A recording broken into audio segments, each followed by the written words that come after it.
بسم الله الرحمن الرحيم. الحمد لله الذي هدانا لاتباع سيد المرسلين وأيدنا بالهداية إلى دعائم الدين ويسر لنا اقتفاء آثار السلف الصالحين حتى امتلأت قلوبنا بأنوار علم الشرع وقواطع الحق المبين، وطهر سرائرنا من حدث الحوادث والابتداع في الدين. أحمده على ما من به علينا من أنوار اليقين، وأشكره على ما أسداه من التمسك بالحبل المتين، وأشهد أن لا إله إلا الله وحده لا شريك له، وأن محمدًا عبده ورسوله سيد الأولين والآخرين، وأصحابه وأزواجه الطاهرات أمهات المؤمنين، صلاة دائمة إلى يوم الدين. أما بعد، tuliahidi tangu kwa mwanzo katika siku zilizopita kwamba ikifika katika mwezi wa Safar tutafanya darsa maalumu inayohusiana na at-tasawuf, kadhalika kuhusu as-sufia. Tasawuf ni nini na masufi ni kina nani? Lakini kutokana na hali na dhurufu, safari imeingia mpaka imekwisha, na sasa tuko mwanzoni mwa Rabiul Awwal. Hatukuwa tumetekeleza lile ambalo tulikuwa tumeliahidi au tuliratibu kwamba litakuweko kwa sababu ya dhurufu ya durusi nyingine. Hivyo tumeonelea kwamba leo tuianze darasa hii, na ni darasa muhimu sana kwa sababu darasa hii itahusiana na mazingira yetu. Nataka tufahamu tu kwamba huu Uislamu huu ulioenea kwa miaka mingi katika mwambao huu wa Afrika Mashariki pamoja na visiwa vyake na huko bara kadhalika, kwa kiasi kikubwa ni Uislamu uliojengeka katika misingi ya usufi, kwa sababu masufi ndio walioueneza Uislamu huu, pamoja na kwamba walikuweko wengine wasiokuwa masufi kama vile maibadhi pia ni katika wale ambao wamekuja na Uislamu, bali Waislamu wa mwanzo waliofika katika nchi hizi na katika miji hii walikuwa ni maibadhi, kama tutakavyoeleza. Lakini masufi walienea kwa kasi zaidi kuliko maibadhi. Kuna sababu mpaka ikawa watu wa kawaida, awamul muslimin, wale watu wa kawaida katika Waislamu, kwa asilimia kubwa wako katika madhhabi ya usufi au katika tarika za kisufi. Uislamu wao ni Uislamu uliojengwa katika misingi ya kisufi, pamoja na kwamba maibadhi walishika daula, ikawa wameitawala ardhi hii ya Afrika Mashariki, yani mwambao sahil ya Sharq Afrika, kutokea Mogadishu mpaka kusini huko walitawala na katika visiwa vya Unguja na Pemba, bali mpaka bara mpaka kufika Kongo na sehemu nyinginezo walitawala, na wakawa wana mamlaka, na wao watawala wao wakawa ndio wanawaweka makadhi na viongozi wa dini katika miji. Pamoja na hivyo, masufi walikuwa na nguvu zaidi. Tutakuja kuona sababu gani zimepelekea hilo. Leo katika miji yetu hii, kila Muislamu unayemuona asili yake, yani ukitoa maibadhi wachache, hasa watu wenye asili ya Kiomani na wale wanaojinasibisha na Uislamu katika mashia kama Ismailia, Agha Khan, Ismailia Bahra, Mabuhora na Shia Ithna Asharia, ambao ni wachache tena ni katika aljaliyat alhindiya, wengi ni Wahindi tena wa maeneo fulani, Wahindi waliotoka katika miji fulani huko bara Hindi. Ukitoa hao wachache ambao wanajinasibisha na Uislamu, mashia hao wachache, na ukiwatoa maibadhi ambao wana asili ya Kiomani, Waarabu wenye asili ya Kiomani, na pia si wote, muadhamu ya Uislamu kwa zaidi ya 95%. Hii si kwamba nilifanya utafiti tu wa kuangalia mmoja mmoja, bali kwa mtazamo tu wa dhahir, inaweza kufika hata 95% au zaidi ya 90%, tunaweza kusema hivyo. Utaona kwamba ni Waislamu walio katika mrengo wa kisufi, na wengi wao hufuata madhhabi ya Shafi'ia. Ikawa mtu madhhabi yake katika mambo ya ibada na muamalat anamfuata al-Imam Muhammad bin Idris al-Shafi'i, lakini namna ya utekelezaji wa ibada basi anakuwa yuko katika moja ya tarika za kisufi, imma tarika ya Qadiria au tarika ya Shadhilia au tarika ya Alawiya. Hizi ni tarika turuq za kisufi mashuhuri zilizotangaa katika miji hii. Kwa hiyo atakuwa moja katika tarika hizi, na itikadi yuko katika itikadi ya Kiashaira, kiasi ambacho mtu akisema kwamba huyu ni mshafii, basi maana yake ni sufi, na hali ya kuwa tutaona kwamba ni vitu viwili tofauti. Ushafii ni kitu mbali na usufi ni kitu mbali. Sasa kutokana na mazingira haya yaliyotuzunguka kwa yako hivyo, na si jambo la jana na juzi, ni jambo lina muda mrefu. Mababa zetu, mababu zetu, na wao waliotangulia na mababu zao wote, maadamu walikuwa katika Uislamu katika miji hii, kwa asilimia kubwa walikuwa katika tarika hizo, kwa maana kwamba Waislamu, asili ya Waislamu wa Afrika Mashariki ni masufi. Hiyo ndio kauli naweza kusema, mpaka pale mambo yalipotokea sasa mabadiliko, watu wakabadilika, na mabadiliko yalianza kidogo kidogo tena kwa maulama, mpaka ikafika hali hii tuliyokuwa nayo sasa. Kwa kiasi kikubwa sisi da'wa yetu tunailingania هذه الدعوة المباركة دعوة سلفية inakinzana na jamii tuliyokuwa nayo.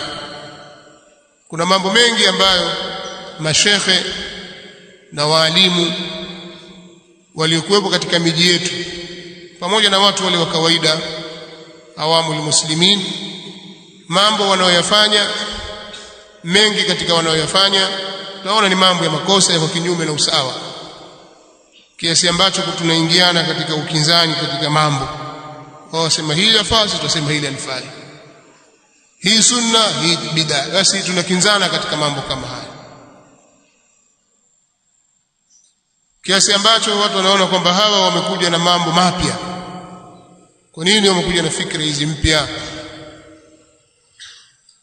Kwa hiyo zimekuja fikra mpya katika jamii,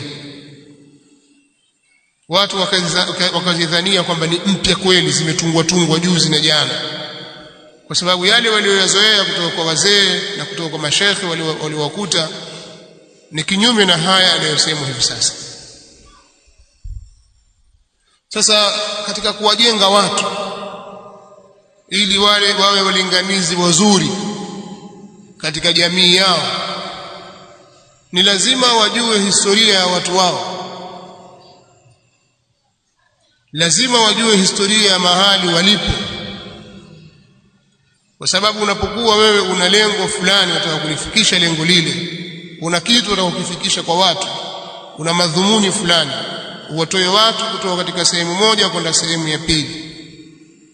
Ukishakuwa na malengo, basi lazima uwe na mkakati wa kuweza kuyafikia malengo haya, lakini hayo hayataweza kufanikiwa kama hutajua uende vipi na watu wale ambao wamekuzunguka wakoje, tatizo lao nini, maradhi yaliyowasibu ni yapi, chanzo chake ni nini, dawa yake ni ipi. Bila shaka ukifahamu hayo na ukafuata utaratibu, inabaki tu hidayah katika mikono ya Allah subhanahu wa ta'ala. Yeye ndiye anayemuongoza anayemtaka, yahdi man yasha. Allah subhanahu wa ta'ala anamuongoza anayemtaka, lakini inakuwa tayari dawa uliyoifanya imejengwa katika misingi madhubuti. Kama haikumnufaisha wa sasa, kama baba haikumfaa, itakuja kumfaa mtoto, kama mtoto haikumfaa, itakuja kumfaa mjukuu, kwa sababu ni kitu kimejengwa kwenye misingi. Kwa hiyo katika mambo muhimu sana ni mtu kuwa na khalfia, kawa ana maarifa ya pale anapolingania mujtama uliomzunguka. Na hasa utakuta wakati wa sasa kuna tahaddiat nyingi. Kisema tahaddiat na kusudia challenges, yani changamoto ambazo mtu zinamwelekea katika ulinganizi wake. Fikra zimekuwa nyingi, maoni yamekuwa ni mengi, rai ni nyingi, mitazamo ni mingi, shubahati zimekuwa ni nyingi. Wa hiya khattafatun, na shubha zinachota, zinamvuruga mtu mara moja akatoka katika usawa. Lakini kutambua, kuwa na elimu ya kuwajua watu na madhaifu yao na vyanzo vyao na dawa yao, ni jambo moja litakusaidia kwa kiasi kikubwa sana. Na mushkili ambao upo katika jamii yetu, hata hao masufi tunaowazungumzia, ambao tutaeleza ni kina nani masufi, wao wenyewe wengi wao hawajitambui wao ni kina nani, asili yao ni ipi na misingi yao ni ipi.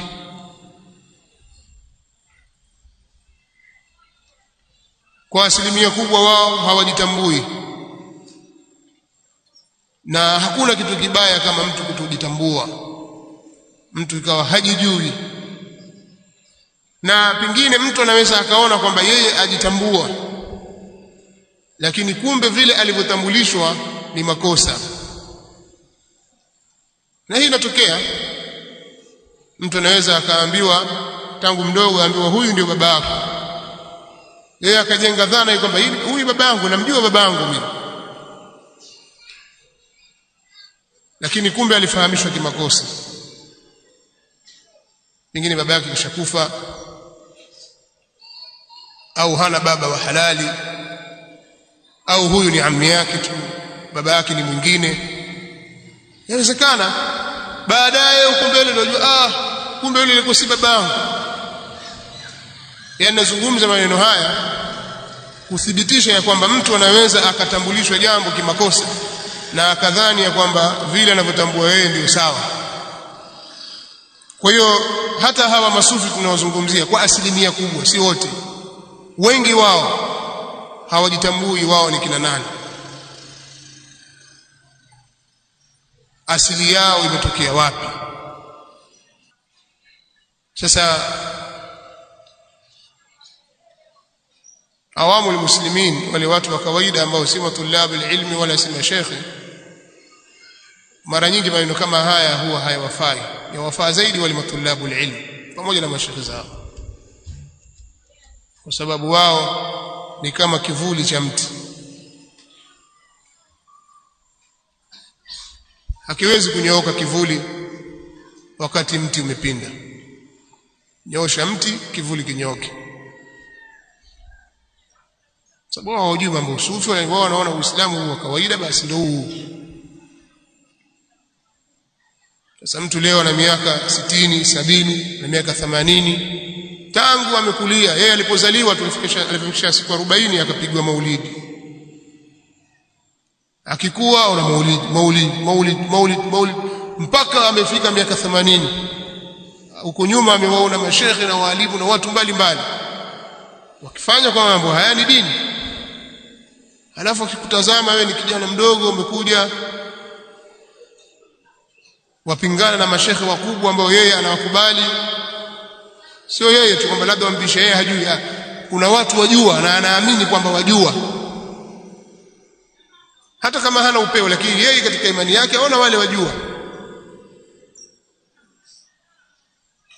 Si rahisi kwa mtu kama huyu kukubalia. Inataka taufiki ya Allah subhanahu wa ta'ala. Sasa hawa ndio watu wengi, lakini risala hii ikielekezwa kwa watu wanaosoma wakajitambua, inaweza kuleta athari nzuri.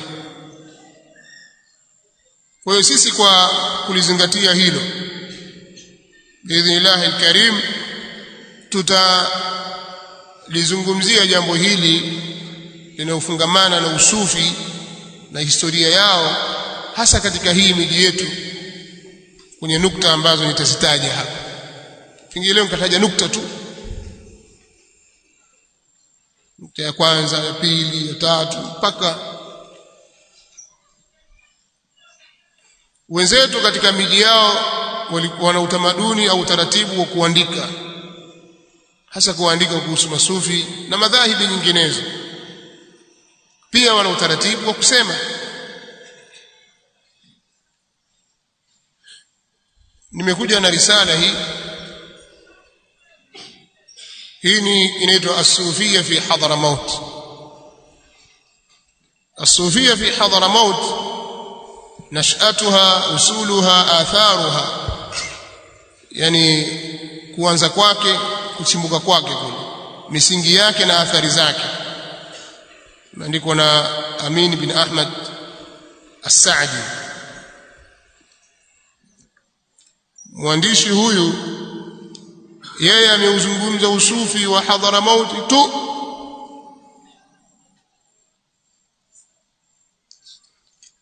usufi ambao hata sisi unatuhusu na ulituathiri tena kwa kiasi kikubwa sana kuliko usufi mwingine, na kwa kiasi kikubwa pia katika maudhui tutakayozungumzia katika baadhi ya maeneo tutanukuu kutoka au nimenukuu kutoka kwenye kitabu hiki, na yeye kwa kiasi kikubwa pia amenukuu kutoka kwenye vitabu vyao masufi vinavyotegemewa, vinavyozungumzia historia na mambo mbalimbali. Miongoni mwa vitabu hivyo ni kitabu hiki. Hiki kitabu kinaitwa Ash-Shamil. Hiki kitabu kinaitwa Ash-Shamil fi tarikh Hadramaut wa makhalifiha. Hiki kitabu ni kitabu cha msufi ameandika, anauzungumzia historia ya Hadramaut. aliandika kitabu hiki anaitwa Sayyid Sharif Alawi ibn Tahir ibn Abdullah ibn Taha al-Haddad. الشريف علوي بن طاهر بن عبد الله بن طه الحداد ndiye mwenye kitabu hiki الشامل في تاريخ حضرموت ومخاليفها, na vitabu vingine ambavyo sikuja navyo hapa. Lakini pia kuna risala ndogo inaitwa Riyadh baina madhihi wa hadhiri. Hii risala hii imeandikwa hapa Afrika Mashariki, huko Lamu, na mwandishi wake bado yuko hai. Chapa ya kwanza imetoka mwaka 1989. Mwandishi wake ni Salih Muhammad Ali Badawi. Salih Muhammad Ali Badawi maarufu kwa jina la Ba Hassan, ni shekhe mmoja maarufu Lamu huko, na sasa yuko Mombasa kama sijakosea. Yeye anazungumzia historia ya kwao, nyumbani kwao kwenye kituo cha Riyadh pale Lamu. Kwa wale waliofika, pana msikiti wa Riyadh pale ambao uliasisiwa na babu wa baba yake huyu, au babu wa babu yake huyu. Naam, ni babu wa babu yake huyo. Anaitwa Salih ibn Muhammad ibn Ali ibn Ahmad Badawi ibn Habib Saleh Jamal al-Layth. Sasa huyo Habib Saleh Jamal al-Layth ndiye aliyeanzisha huo msikiti wa Riyadh, naye akamzaa Said Ahmad al-Badawi. Said Ahmad Badawi akamzaa Said Ali al-Badawi, mtoto wake huyo Said Ali maarufu. Said Ali akamzaa Muhammad Ba Hassan. Muhammad Ba Hassan akamzaa huyu Saleh mwenye kitabu hiki. Sasa pia kuna mambo mengi yanayohusu baadhi ya maulama, hasa Walamu, tumenukuu kutoka kwenye kitabu hiki.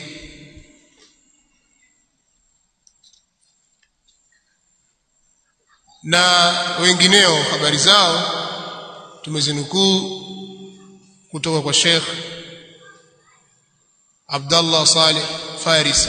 Ana kitabu chake cha Kiswahili chaitwa Historia ya Wanawazuoni wa Kishafi wa Mashariki ya Afrika. Kitabu hiki ni katika vitabu ambavyo havina mfano katika kuelezea historia ya wanawazuoni wa Afrika Mashariki, yani katika ukanda huu, kwa sababu katika udhaifu ambao upo kwenye hii miji yetu ni kwamba historia haikuandikwa kwa kiasi kinachohitajika. Sasa Sheikh Abdullah Saleh amefanya kazi kubwa sana, pamoja na kwamba watu walihitajia zaidi ya hivyo. Na maalasaf kitabu kiliandikwa zamani kikaisha, alafu kikafanywa tarjama kwa lugha ya Kiingereza, kikaisha huko kikatoka chapa nyingine ya Kiingereza kikaisha, sababu wale wazungu wajua faida ya mambo ya historia. Kwa hiyo watu wengi humu wanamiliki fotokopi ya ile na kile kitabu cha Kiswahili. Kina maalumati mazuri, lakini tulikuwa tunatarajia zaidi na zaidi na zaidi, lakini Sheikh ametaja kwa kiasi kubwa. Lakini kwa ujumla ni kwamba katika kuelezea wanawachuoni wa Afrika Mashariki, Sheikh Saleh hana mpinzani katika hilo, Sheikh Abdullah Saleh. Na kitabu kingine ambacho pia nimekiegemea hasa katika kuelezea wanawachuoni wa Mashariki ya Afrika, na hasa maulama wa sehemu za Pate Island, kwa sehemu za Siu, Faza na hapo Pate kwenyewe mpaka Kizingitini, ni kitabu kilichoandikwa na Sheikh Harith Saleh Al-Maawi. Bado yuko hai Ustadh Harith maarufu, yuko Mombasa, mtu mzima sana, na ajue historia yeye, kwa sababu Sheikh Abdullah Saleh katika kuelezea historia yeye hakuwataja sana maulama wapate, hakuwataja sana, ataja kidogo tu, na kule kulikuwa na wanawachuoni wengi zaidi. Na kama tutakavyoona katika historia, Uislamu ulifika pate kwanza kabla hujafika mahali popote katika mashariki ya Afrika, Pate Island. Na vitabu vinginevyo ambavyo wanawachuoni katika mada ya usufi, kuna vitabu vingi. Kuna vitabu vya kisufi vyenyewe kama kitabu Ihya Ulumuddin cha Al-Ghazali na vitabu vinginevyo katika mada ya usufi tumeangalia katika sehemu hizo. Kwa hiyo katika tutakayozungumza, tutazungumzia tarikhu mujaz lidukhul al-islam fi sahil sharq Afrika, historia fupi ya kuingia Uislamu katika pwani au mwambao wa Afrika Mashariki na katika visiwa vyake vinavyonasibiana na pwani hiyo. Na tutatoa maelezo kuhusiana Afrika Mashariki. Kadhalika kutakuwa na nukta ya kuelezea kufika kwa misafara ya Waarabu kutoka bara Arabu kuingia katika mashariki ya Afrika.